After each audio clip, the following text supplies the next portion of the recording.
27/2/1972 अव्यक्त बाप-दादा मधुबन। होली हंस बनने का यादगार होली।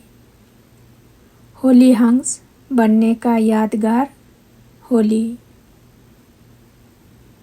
आप है सदा बाप के संग में रहने वाली रूहानी रंग में रंगी हुई आत्माएं, होली हंस, जो सदा होली रहते हैं। उन्हों के लिए सदा होली ही है।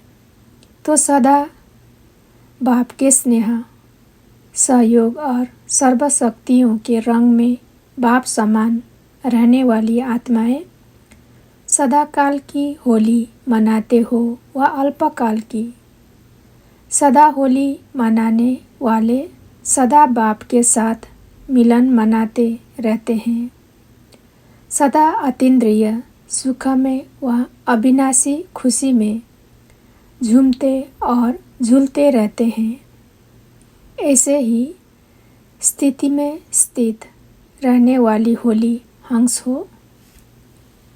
लोग अपने को उत्साह में लाने के लिए हर उत्सव का इंतज़ार करते हैं, क्योंकि उत्सव उनमें अल्पकाल का उत्साह लाता है।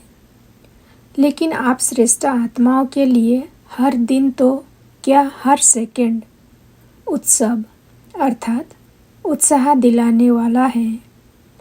अविनाशी अर्थात निरंतर उत्सव ही उत्सव है, क्योंकि आपके उत्साह में अंतर नहीं आता है तो निरंतर हो गया ना। तो होली मनाने के लिए आए हो व होली बनकर होलीएस्ट और स्वीटेस्ट बाप से मिलन मनाने आए हो व अपने सदा संग में रहने के रंग का रूहानी रूप दिखाने आए हो। होली में अल्पकाल की मस्ती में मस्त हो जाते हैं, तो क्या अपने अविनाशी ईश्वरीय मस्ती का स्वरूप अनुभव करते हो? जैसे होली की मस्ती में मस्त रहने होने कारण अपने संबंध अर्थात बड़े छोटे के भान को भूल जाते हैं। आपस में एक समान समझकर मस्ती में खेलते हैं। मन के अंदर जो भी दुश्मनी के संस्कार एक दो के प्रति होते हैं वह अल्पकाल के लिए सभी भूल जाते हैं, क्योंकि मंगल मिलन दिवस मनाते हैं। यह विनाशी रीति रस्म कहाँ से चली? यह रस्म चलाने के निमित्त कौन बने? आप ब्राह्मण। अब भी जब होली अर्थात पवित्रता की स्टेज पर ठहरते हो व बाप के संग के रंग में रंगे हुए होते हो, तो इस ईश्वरीय मस्ती में यह देह का भान व भिन्न भिन्न संबंध का भान, छोटे बड़े का भान विस्मृत हो एक ही आत्मा स्वरूप का भान रहता है ना। तो आपके सदा काल की स्थिति का यादगार दुनिया के लोग मना रहे हैं। ऐसी खुमारी व खुशी रहती है कि हमारी ही प्रत्यक्ष स्थिति का प्रमाण स्वरूप यह यादगार देख रहे हैं। यादगार को देखते हुए अपनी कल्प पहले वाली की हुई एक्टिविटी याद आती है व वर्तमान समय प्रैक्टिकल में अपने किए हुए ईश्वरीय चरित्र का साक्षात्कार इन यादगार रूप दर्पण में करते रहते हो। अपने चरित्रों का यादगार देखते हो ना। अपनी स्थिति का वर्णन अन्य आत्माओं द्वारा गायन के रूप में सुनते हो ना। अपने चैतन्य रूहानी रूप का चरित्रों का यादगार भी देख रहे हो। यह सभी देखते हुए सुनते हुए क्या अनुभव करते हो? क्या यह समझते हो कि यह मैं ही हूँ, ऐसे अनुभव करते हो व यह समझते हो कि यह यादगार किन विशेष आत्माओं का है। जैसे साकार रूप में यह निश्चय हर कर्म में देखा कि अपने भविष्य यादगार को देखते हुए सदा यह खुमारी और खुशी थी कि यह मैं ही तो हूँ। ऐसे ही आप सभी को यादगार चित्र देखते हुए व चरित्र सुनते हुए व गुणों का गायन सुनते हुए यह खुमारी और खुशी रहती है कि यह मैं ही तो हूँ। यह सदा स्मृति में रहना चाहिए कि अभी अभी हम प्रत्यक्ष रूप में पाठ बजा रहे हैं और अभी अभी अपने पाठ का यादगार भी देख रहे हैं। सारे कल्प के अंदर ऐसी कोई आत्माएं हैं जो अपना यादगार अपनी स्मृति में देखें। यूँ तो देखते सभी है, लेकिन स्मृति तो नहीं रहती है ना। सिर्फ आप आत्माओं का ही पाठ है जो इस स्मृति से अपनी यादगार को देखते हो। तो स्मृति से अपनी यादगार को देखते हुए क्या होना चाहिए? कोई बताया, विजय तो हो ही। विजय का तिलक लगा हुआ है। जैसे गुरुओं पास व पंडितों के पास जाते हैं तो वह तिलक लगाते हैं। यहाँ भी आने से ही बच्चे बनने से ही पहले स्वस्मृति द्वारा सदा विजयी बनने का तिलक बाप दादा द्वारा लग ही जाता है। इसलिए पंडित भी तिलक लगा देते हैं। सभी रस्म ब्राह्मणों द्वारा ही अब चलती है। ब्राह्मणों का पिता रचयिता तो साथी है। बच्चे शब्द ही बाप को सिद्ध कर देता है। बलिहार जाने वाले की हार नहीं होती है। स्मृति समर्थी को लाती है और समर्थी में आने से ही कार्य सफल होते हैं। अथवा जो सुनाया खुशी, मस्ती, नशा व निशाना सभी हो जाता है। यह सभी बातें गायब होने कारण निर्बलता है।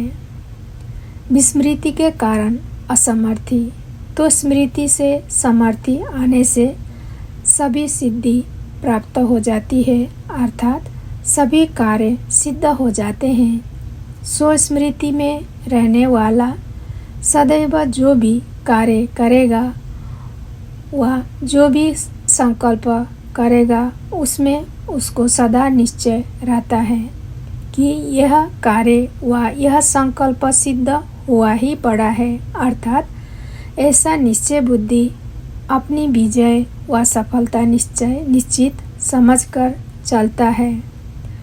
निश्चय ही है जो ऐसे निश्चित सफलता समझकर चलने वाले हैं। उनकी स्थिति कैसी रहेगी? उनके चेहरे में क्या विशेष झलक दिखाई देगी? निश्चय तो सुनाया कि निश्चय होगा, विजयी हमारी निश्चित है, लेकिन उनके चेहरे पर क्या दिखाई देगा? जब विजय निश्चित है तो निश्चिंत रहेगा ना। कोई भी बात में चिंता की रेखा दिखाई नहीं देगी। ऐसे निश्चय बुद्धि विजयी निश्चित और सदा निश्चिंत रहने वाले हो। अगर नहीं तो निश्चय बुद्धि 100% कैसे कहेंगे? 100% निश्चय बुद्धि अर्थात निश्चित, विजयी और निश्चिंत। अब इससे अपने आप को देखो कि 100% सभी बातों में निश्चय बुद्धि है। सिर्फ बाप में निश्चय को भी निश्चय बुद्धि नहीं कहा जाता। आप बाप में निश्चय बुद्धि साथ साथ अपने आप में भी निश्चय बुद्धि होने चाहिए। और साथ साथ जो भी ड्रामा के हर सेकंड की एक्ट रिपीट हो रही है उनमें भी 100% निश्चय बुद्धि चाहिए। इसको कहा जाता है निश्चय बुद्धि। जैसे बाप में 100% निश्चय बुद्धि होना, उसमें संशय की बात नहीं। सिर्फ एक में पास नहीं होना है, अपने आप में भी इतना ही निश्चय होना चाहिए कि मैं भी वही कल्प पहले वाली बाप के साथ पाठ बजाने वाली श्रेष्ठ आत्मा हूँ और साथ साथ ड्रामा के हर पार्ट को भी इसी स्थिति में देखे कि हर पार्ट मुझ श्रेष्ठ आत्मा के लिए कल्याणकारी है। जब यह तीनों प्रकार के निश्चय में सदा पास रहते हैं, ऐसे निश्चय बुद्धि ही मुक्ति और जीवन मुक्ति में बाप के पास रहते हैं। ऐसे निश्चय बुद्धि को कब क्वेश्चन नहीं उठता, क्यों, क्या की भाषा निश्चय बुद्धि की नहीं होती। क्यों के पीछे क्यों लगती है तो क्यों में भक्त ठहरते, ज्ञानी नहीं। आपके आगे तो क्यों लगनी है ना, क्यों में इंतज़ार करना होता है। इंतज़ार की घड़ियाँ अब समाप्त हुई। इंतज़ार की घड़ियाँ हैं भक्तों की, ज्ञान अर्थात प्राप्ति की घड़ियाँ, मिलन की घड़ियाँ। ऐसे निश्चय बुद्धि होना, ऐसे निश्चय बुद्धि आत्माओं की यादगार यहाँ ही दिखाई हुई है।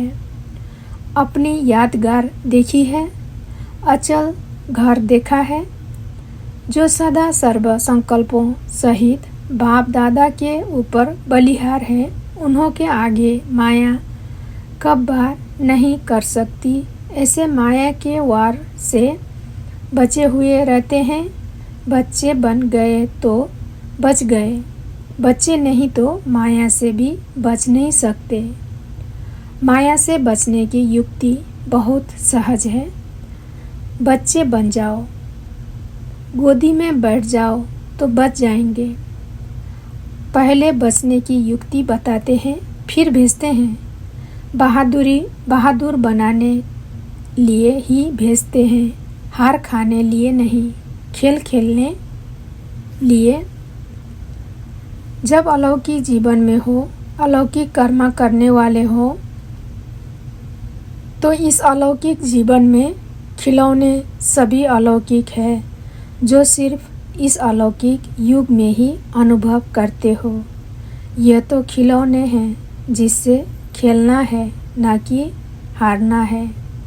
तंदुरुस्ती व शारीरिक शक्ति के लिए भी खेल कराया जाता है ना। अलौकिक युग में अलौकिक बाप द्वारा यह अलौकिक खेल है। ऐसे समझकर खेलो तो फिर डरेंगे, घबराएंगे नहीं, परेशान नहीं होंगे, हार नहीं खाएंगे, सदा इसी शान में रहो। तो यह है अलौकिक खिलौने खेलने के लिए। इस ईश्वरीय शान में रहने से सहज ही देह का भान खत्म हो जाएगा। ईश्वरीय शान से नीचे उतरते हो तब देह अभिमान में आते हो। तो सदा काल के संग से संग का रंग लगाओ। हर सेकंड बाप से मिलन मनाते, हर रोज़ अमृत बेले से मस्तक पर विजय का तिलक जो लगा हुआ है उसको देखो। अपने 4 रूपी दर्पण में जैसे अमृत बेले उठकर शरीर का श्रृंगार करते हो ना, वैसे पहले बाप द्वारा मिली हुई सर्वशक्तियों से आत्मा का श्रृंगार करो। जो श्रृंगार किए हुए होंगे वो संहारी मूर्त भी होंगे। सारे विश्व में सर्वश्रेष्ठ आत्माएं होना। श्रेष्ठ आत्माओं का श्रृंगार भी श्रेष्ठ होता है। आपके जड़ चित्र सदा श्रृंगारे हुए रहते हैं। शक्तियों व देवियों के चित्र में श्रृंगार मूर्त और संहारी मूर्त दोनों हैं। तो रोज़ अमृत बेले साक्षी बन आत्मा का श्रृंगार करो। करने वाली भी आप हो, करना भी अपने आप को ही है। फिर कोई भी प्रकार की परिस्थितियों में डगमग नहीं होंगे, अडोल रहेंगे। ऐसे को होली हंस कहा जाता है। लोग होली मनाते हैं, लेकिन आप स्वयं होली हंस हो। अच्छा, ऐसे होली हंसों को होलीएस्ट बाप दादा का याद, प्यार और नमस्ते। नमस्ते बाबा। Thank you Baba.